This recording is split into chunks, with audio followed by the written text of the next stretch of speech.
Hi friends, welcome to Ramesh T vlog. இன்றைக்கி நம்ம சூப்பரான ஒரு மார்னிங் ரொட்டீன் தான் பார்க்க போகிறோம். வாங்க என்னென்னு பார்க்கலாம்.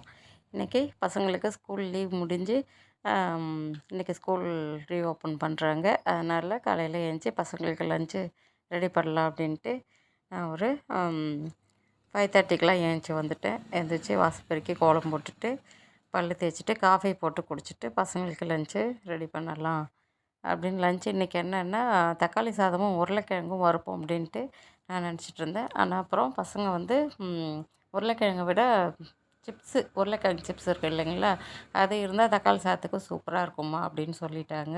அதனால் வெறும் தக்காளி சாதம் மட்டும் செஞ்சுட்டு சிப்ஸ் வந்து கடையில் வாங்கி கொடுத்துடலாம் அப்படின்ட்டு முடிவு பண்ணிட்டேன். காலையில் நமக்கு எப்பயுமே காஃபி குடித்தா தான் எனக்கு அப்படி இருக்கும், மற்றவங்களுக்கு எப்படின்னு தெரில. பல் தேய்ச்சிட்டோம்னா காஃபி குடிச்சிட்டு தான் அடுத்த வேலை செய்கிறதுக்கு எனக்கு கடகடன்னு ஓடும். சூடாக காஃபி போட்டு குடிச்சிட்டு தக்காளி சாதத்துக்கு வந்து பூண்டு வந்து உரித்து நான் ஃப்ரிட்ஜில் வச்சுப்பேன். லீவில் வந்து கொஞ்சம் பசங்களுக்கெல்லாம் லஞ்சை ரெடி பண்ணுற வேலை இல்லைன்ட்டு இந்த லீவில் தான் ரொம்ப சோம்பேறியாக இருந்துட்டேன் நான். பூண்டு உரித்து வைக்கிற நேரம் இல்லை, கொஞ்சம் அப்படியே ரெஸ்ட் எடுத்துட்டேன். அதனால் இப்போது தக்காளி சாதத்துக்கு பூண்டு வந்து உரிச்சிக்கலாம் அப்படின்ட்டு அதிகம் மசாலாலாம் இல்லாமல் சிம்பிளாக ரொம்ப ரொம்ப சிம்பிளாக செய்கிறேன். ஆனால் செம்ம டேஸ்ட்டாக இருந்தது. அந்த தக்காளி சாதம் வந்து செம்ம டேஸ்ட்டாக இருந்தது. நான் ஏற்கனவே ஒரு நாள் வந்து அதுமாதிரி செஞ்சு சாப்பிட்டு பார்த்துட்டு அந்த டேஸ்ட் எப்படி இருக்குதுன்னு பார்த்துட்டு தான் அதே மாதிரி இன்றைக்கி செய்கிறேன். அவ்வளோ சூப்பராக இருந்தது. நம்ம சட்டுன்னு செஞ்சிடலாம், மசாலாலாம் அதிகம் இல்லாமல் சூப்பரான தக்காளி சாதம் எப்படி செய்கிறதுன்னு பார்ப்போம் வாங்க. நான் வந்து பூண்டு உரிச்சிட்டு தக்காளி சாதத்துக்கு வந்து குக்கர் வச்சுருக்கேன். ஸ்டவ்வில் குக்கர் வச்சுட்டு அதில் வந்து நெய்யும் எண்ணெயும் வந்து சரிசமமாக ஊற்றி வச்சுருக்கேன். நெய் வந்து ஒரு 2 ஸ்பூன், எண்ணெய் வந்து ஒரு 2 ஸ்பூன் ஊற்றி வச்சுருக்கேன். ரீஃபண்ட் ஆயில் ஊற்றி வச்சுருக்கேன். அதில் வந்து பட்டை, கிராம்பு, ஏலக்காய், அந்த மராட்டி மொக்கு, பிரிஞ்சி இலை, கல்பாசி இலை, சோம்பு, முக்கியமாக சோம்பு போடணும் தக்காளி சாதத்துக்கு. முழு சோம்பு போட்டு நல்லா தாளிக்கணும். நான் வந்து ரைட் சைடு கை தான் யூஸ் பண்ணுறேன். இது வந்து நான் மின்பக்கம் வந்து வீடியோ எடுத்துகிட்ருக்கேன். மின்பக்கம் வச்சு செல்ஃபி மூடில் வச்சு வீடியோ எடுத்துகிட்ருக்கேன். அதனால் வந்து நான் லெஃப்ட்டில் செய்கிற மாதிரி தெரியுது. ரைட் சைடு கை தான் யூஸ் பண்ணிகிட்ருக்கேன். வெங்காயம் வந்து ஒரு 3 வெங்காயம், நான் ஒரு 2 டம்ளர் அரிசி எடுத்திருக்கேன். சாப்பாட்டு அரிசி தான், நம்ம டெய்லியும் வீட்டுக்கு சாப்பாடு வடிப்போம் இல்லைங்களா, அந்த அரிசி தான். ஒரு 2 டம்ளர் புழுங்கல் அரிசி, பொன்னி அரிசி எடுத்து ஊற வச்சுருக்கேன். கழுவிட்டு ஊற வச்சு 1 டம்ளர் அரிசிக்கு வந்து 2 டம்ளர் தண்ணி ஊற்றி நல்ல தண்ணி ஊற்றி ஊற வச்சிட்ருக்கேன்.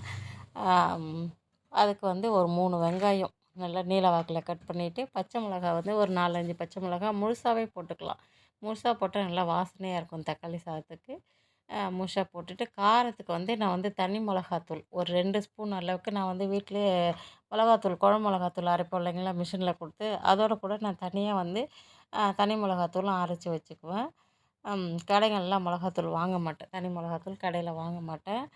அதுக்கு வந்து ஒரு 2 ஸ்பூன் அளவு தனி மிளகாத்தூள் போட்டுட்டு, ஒரு 5 தக்காளி, ஒரு சின்ன சைஸாக தான் இருந்தது, மீடியம் சைஸாக இருந்த தக்காளி, ஒரு 5 தக்காளி பொடிசாக கட் பண்ணி வச்சுருக்கேன். அதோட கூட போட்டுட்டு, நம்ம வந்து அந்த மிளகாத்தூள் போடுறோம் இல்லைங்களா, அது நம்ம வெங்காயம் வதக்கும் போதே அந்த எண்ணெயிலே போட்டுட்டோம்னா நல்லா கலராக இருக்கும். தக்காளி சாதம் வந்து நமக்கு ஃபுட் கலரே சேர்க்கணுன்னு அவசியம் இல்லை. ஃபுட் கலரோ மஞ்சள் தூளோ வேறு எதுவுமே சேர்க்கணுன்னு அவசியம் இல்லை. இந்த லாஸ்ட் வரலையுமே நமக்கு அந்த ரெட் கலர் வந்து எடுத்து கொடுக்கும். நம்ம அந்த எண்ணெயிலே வந்து அந்த மிளகாத்தூள் போட்டு வதக்கிட்டோம்னா தீயாமல் இருக்கும். நம்ம ஃப்ளேம் வந்து குறைச்சி வச்சு தான் வதக்குவோம். தீயவும் தீயாது, அந்த கலரும் மாறாது, நமக்கு ரெட் கலர் அப்படியே இருக்கும். நல்லா தக்காளியும் போட்டு வதக்கிட்டு, அதோட கூட இஞ்சி பூண்டு பேஸ்ட்டு ஒரு 3 ஸ்பூன் அளவுக்கு போட்டு நல்லா வதக்கிட்டேன். நல்லா அந்த அளவுக்கு நல்லா நல்லா தக்காளி, வெங்காயம் எல்லாம் மேஷ் ஆகிற அளவுக்கு வதக்கிக்கணும். நான் வந்து அரிசி ஊற வச்சேன் இல்லைங்களா, 2 டம்ளர் அரிசி, அதுக்கு வந்து தண்ணியாக தான் 1 டம்ளருக்கு 2 டம்ளர் கணக்குக்கு 5 டம்ளர் தண்ணி ஊற்றி ஊற வச்சுட்டேன். அரிசியும் தண்ணியும் ஒன்றாவே ஊற்றிக்கலாம். சால்ட்டும் வந்து தேவையான அளவு சால்ட்டும் போட்டு வெங்காயம் தக்காளி வதக்கும்போது வதக்கிட்டால், வேறு எதுவும் இதுக்கு மசாலா கிசாலா எதுவுமே போடலை. சூப்பராக செம்ம டேஸ்ட்டாக வாசனையாக இருக்கும். முக்கியமாக நீங்கள் தாளிக்கும் போது அந்த முழு சோம்பு போட்டு தாளிங்க, நல்லா வாசனையாக இருக்கும் தக்காளி சாதம். எல்லாத்தையும் போட்டு கிளறி விட்டுட்டு மூ மூடி குக்கர் மூடி போட்டுட்டு ஒரு 3 விசில் நம்ம ஏன்னா சாப்பாட்டு அரிசின்றதுனால ஒரு 3 விசில் வச்சுக்கலாம்.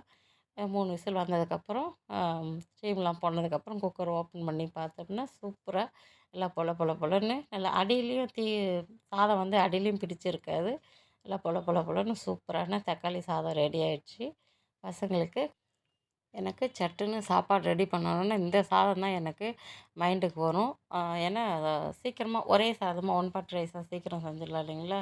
அதனால் இந்த தக்காளி சாதம் தான் எனக்கு ஞாபகத்துக்கு வரும். என் பசங்களுக்கும் ரொம்ப பிடிக்கும். இந்த தக்காளி சாதம்னா ரொம்ப பிடிக்கும். நாங்களும் சாப்பிடுவோம். நல்லா விரும்பி சாப்பிடுவோம் எங்கள் வீட்ல. அதிலும் இந்த டேஸ்ட் எங்களுக்கு ரொம்ப அதிக மசாலாலாம் இல்லாமல் சூப்பரா செஞ்சு சாப்பிட்றது பிடிச்சிடுச்சு. வாஷிங் மிஷின்லேயும் போட்ட துணியும் நல்லா துவைச்சிடுச்சு. துணியெல்லாம் எடுத்து காய வச்சுட்டு கொஞ்சம் ரெஸ்ட் எடுத்தோம்னா அப்புறம் மதியானம் லஞ்ச் வேலை ரெடி பண்ணிப்பேன். இதோட இன்றைக்கி இந்த வீடியோவை முடிச்சுக்கலாம். நாளைக்கு இன்னொரு வீடியோவோட பார்க்கலாம். இந்த வீடியோ உங்களுக்கு பிடிச்சிருந்தா லைக் பண்ணுங்கள், ஷேர் பண்ணுங்கள், சப்ஸ்கிரைப் பண்ணுங்கள். தேங்க்யூ. பிடிக்கலனாலும் ஒரு லைக் பண்ணுங்கள்.